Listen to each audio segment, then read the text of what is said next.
الحمد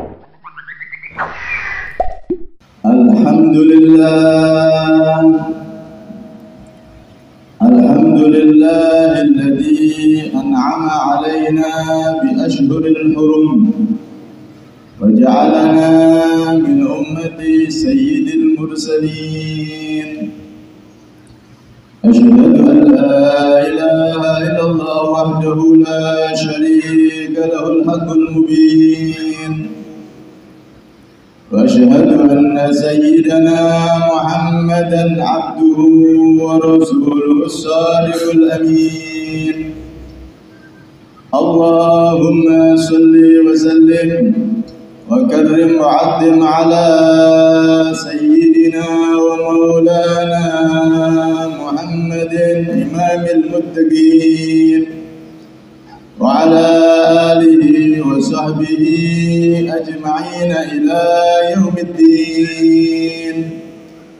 أما بعد فيا عباد الله، أوصيكم ونفسي بتقوى الله. اتقوا الله حق تقاته ولا تموتن إلا وأنتم مسلمون. Hadirin jamaah Jumat yang dirahmati oleh Allah Subhanahu wa taala, anugerah, nikmat dan karunia Allah Subhanahu wa taala dikucurkan kepada kita semua sehingga pada saat ini kaki kita bisa melangkah ke rumahnya Allah, yakni masjid, untuk meraup dan menggapai rahmat dari Allah Subhanahu wa taala. Karena itu, syukuri nikmat agung ini dengan cara kita meningkatkan ketakwaan dan rasa takut kita kepada Allah Subhanahu wa taala dengan berusaha menjalankan segala perintah-perintah Allah dan menjauhi segala larangan-larangan Allah Subhanahu wa taala. Hadirin yang dirahmati oleh Allah Subhanahu wa taala, Allah Subhanahu wa taala berfirman, "Inna 'iddatash shuhuri 'inda Allah 12 syahran fi kitabillah yawma khalaqas samawati wal ardh minha arba'atun hurum dzalika ad-dinul qayyim fala tadhlimu fihinna anfusakum." Allah Subhanahu wa taala di dalam ayat ini memberitahu kepada kita bahwasanya sesungguhnya hitungan bulan dalam 1 tahun adalah 12 bulan, dan di antara 12 bulan tersebut terdapat 4 bulan yang dimuliakan oleh Allah Subhanahu wa taala selain bulan suci Ramadan, bulan yang paling mulia.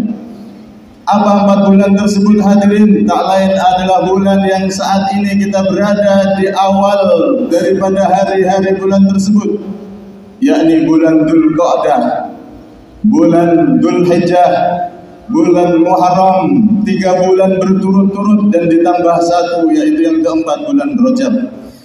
Kita sekarang berada di awal rentetan daripada bulan mulia, bulan yang dimana Allah Subhanahu wa taala di dalamnya melipat gandakan pahala lebih daripada bulan selainnya. Karena itu hadirin yang dirahmati oleh Allah, kemuliaan 4 bulan ini hadirin, di zaman awal-awal generasi orang-orang jahiliyah, mereka pun tahu kemuliaan dari 4 bulan ini hadirin.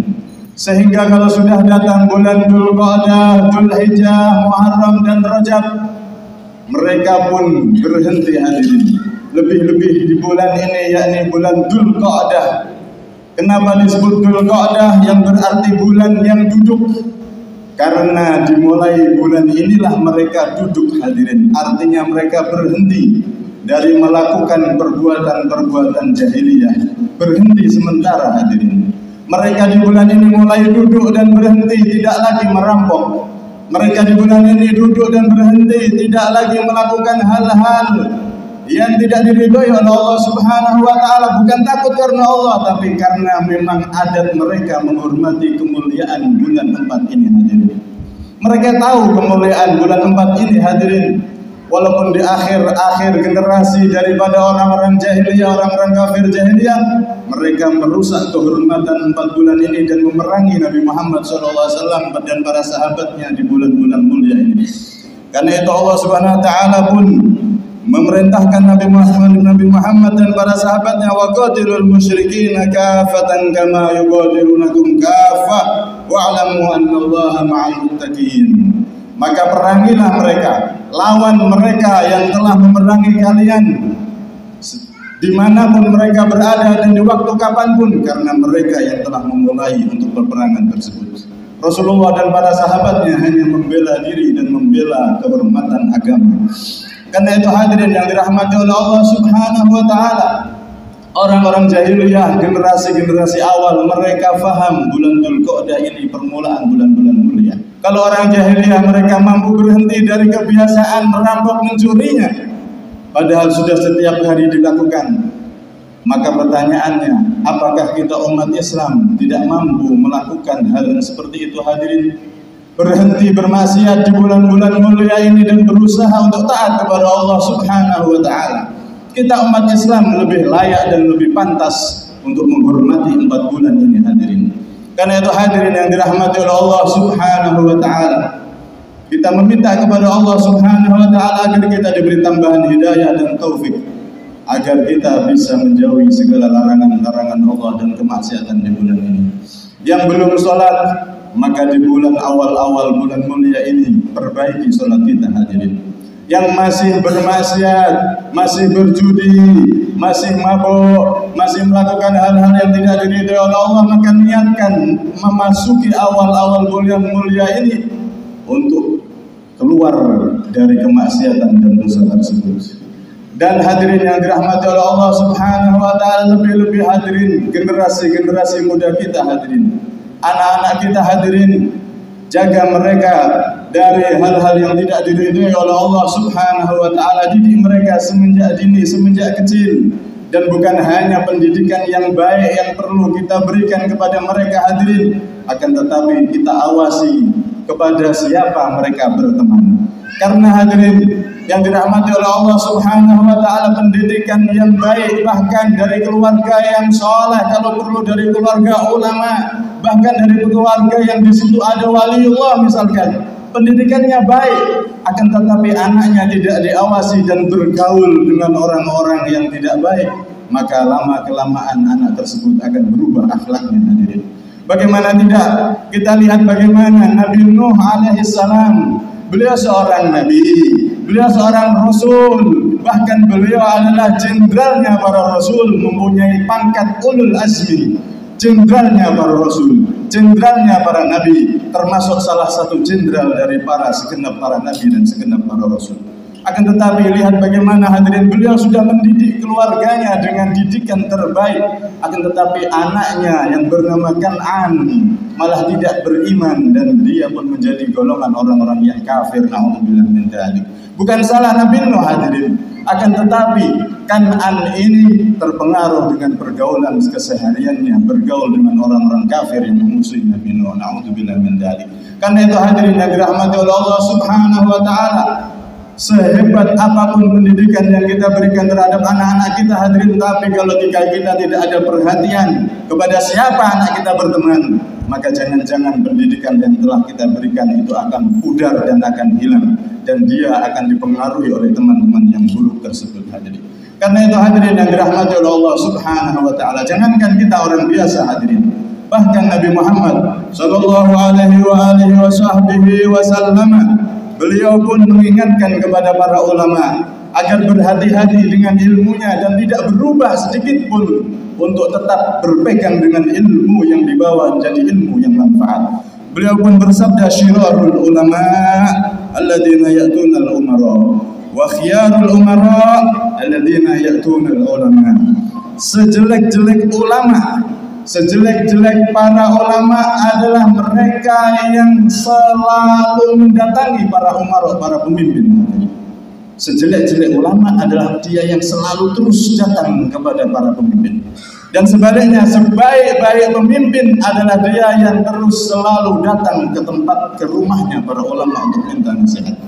Di sini hadis ini menggambarkan hadirin, betapa ulama pun tidak bisa aman untuk berubah hadirin.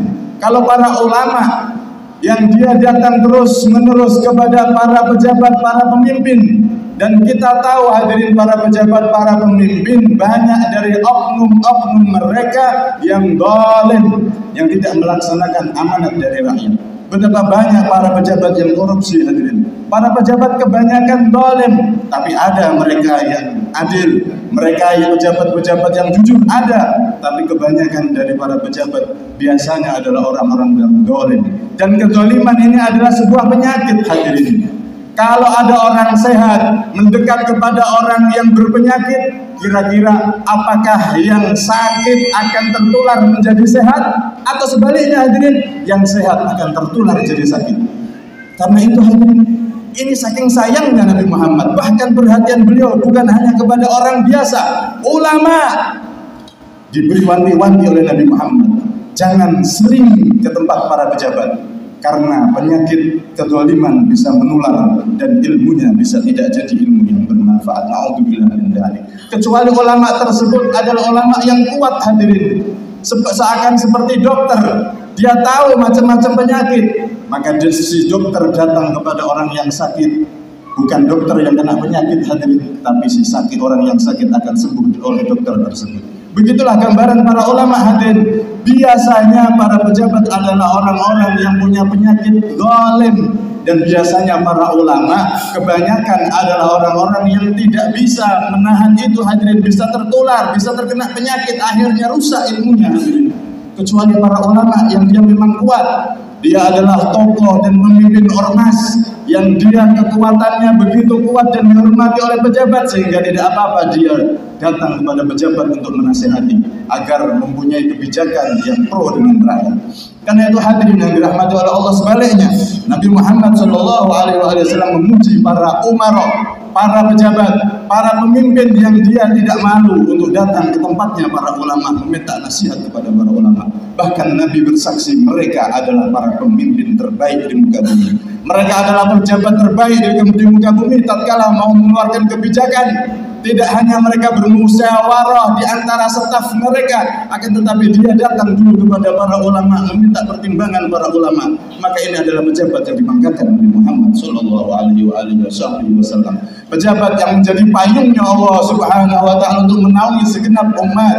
Pejabat yang la yaumin min imamin adil khairun min ibadati sittina sana, kama qala Nabi sallallahu alaihi wasallam. Pejabat yang satu harinya lebih utama daripada ibadah 60 tahun dari orang yang bukan pejabat. Kenapa hadirin? Karena pejabat ini menghormati ulama dan dia membuat keputusan berdasar atas nasihat para ulama. Dialah pejabat yang dibanggakan Nabi Muhammad sallallahu alaihi wasallam. Karena itu hadirin yang dirahmati oleh Allah Subhanahu wa taala, para ulama pun diberi wanti-wanti oleh Nabi Muhammad agar tidak terjadi pengaruh dan berubah dengan ilmunya. Bagaimana dengan kita hadirin? Bagaimana dengan anak-anak kita hadirin? Maka jangan biarkan anak-anak kita berteman dengan sembarang orang hadirin. Berteman dengan anak-anak yang mana dia membawa pengaruh buruk terhadap anak-anak kita hadirin. Dan ketahuilah hadirin, zaman akhir seperti ini, yang dimaksud teman bukan hanya manusia hadirin, akan tetapi yang ada di kotak di tangan anak-anak kita hadirin. HP yang ada di tangan anak-anak kita hadirin, ini adalah teman akrab anak-anak kita setiap hari hadirin. Maka awasi tontonan-tontonan yang ada di HP tersebut hadirin. Jangan-jangan setiap hari orang tuanya mengaji, orang tuanya tahajud, orang tuanya setiap malam menangis kepada Allah Subhanahu wa taala, akan tetapi anaknya ternyata bermaksiat di pojokan rumahnya, di pojokan kamarnya dengan menonton HP, menonton film-film yang tidak diridhoi oleh Allah Subhanahu wa taala. Karena itu hadirin yang dirahmati oleh Allah, sejak dini harus kita batasi hadirin, harus kita kontrol hadirin. Kalau sudah anak tumbuh dewasa, dididik namun pergaulannya tidak dijaga, maka anak ini akan liar hadirin. Anak ini akan jadi anak yang tidak menghiraukan pendidikan daripada orang tuanya.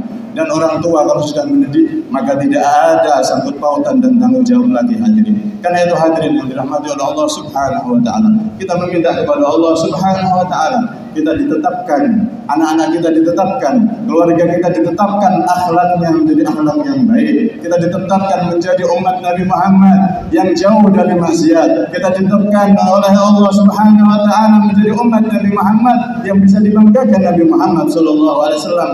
Dan teman-teman kita, tetangga kita, saudara-saudara kita, bahkan mungkin keluarga kita yang saat ini masih terjerembab dalam kemaksiatan, masih belum diberi kesadaran. Semoga Allah Subhanahu wa taala menurunkan hidayah terhadap hati mereka dan mereka pun bertaubat menjadi hamba yang diridhoi dan diampuni oleh Allah Subhanahu wa taala. Amin Allahumma amin.